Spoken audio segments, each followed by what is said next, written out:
Nous sommes toujours dans le cadre de mon facilitateur mathématique et nous allons voir aujourd'hui comment calculer les variations d'une fonction. Nous avons une question à dire, étudier les variations d'une fonction qui nous a été donnée. Nous irons au tableau pour voir comment calculer les variations.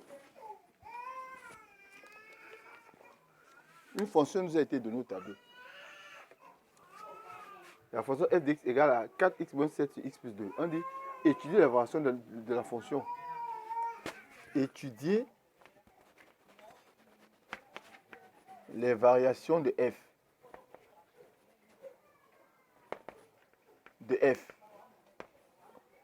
On dit pour étudier les variations d'une fonction, il faut calculer la dérivée de la fonction.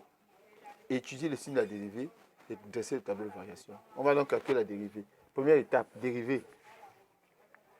F', je vais utiliser la méthode du déterminant. Je vais mettre déterminant.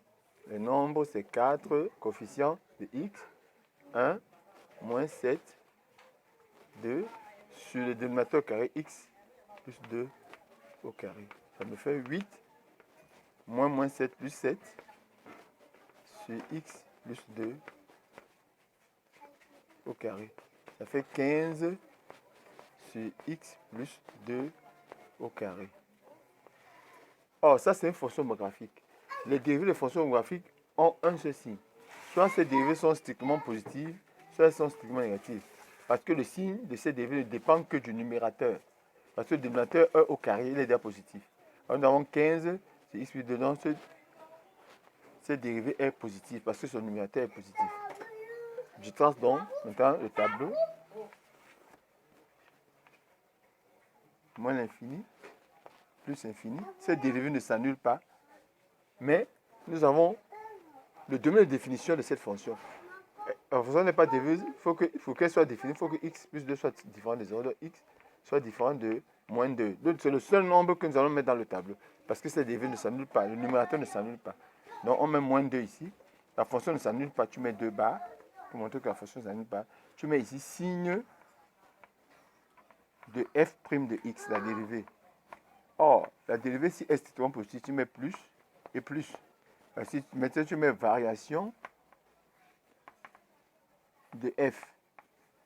Or, quand c'est positif, tu mets ici une flèche qui monte, positif, tu mets une flèche qui monte. Donc voilà comment on calcule. Ici, donc, tu vas mettre la limite à moins l'infini, la limite à moins 2 à gauche, la limite à moins 2 à droite, et la limite à plus l'infini. Donc pour calculer les variations d'une fonction, qu'est-ce que tu fais? Calcule d'abord la dérivée. Ça, c'est les fonctions homographiques. Les dérivées n'ont qu'un seul signe. Soit elles sont strictement positives, soit elles sont strictement négatives. C'est strictement positif. Or, le seul nombre qui entre dans le tableau, c'est le nombre de domaine de définition. La fonction n'est pas définie pour x égale moins 2. Donc, x doit être différent de moins 2. C'est le moins 2 qu'on met, on met 2 barres. La dérivée est strictement positive. Signe de f', c'est plus. Et les variations, quand c'est plus, la flèche monte, c'est croissant. Plus la flèche monte, c'est croissant. Voilà comment on calcule les variations d'une fonction. Nous sommes dans les classes de première A4, première CD.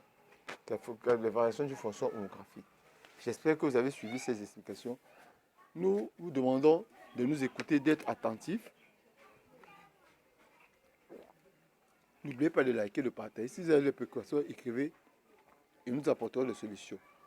Merci et à la prochaine vidéo.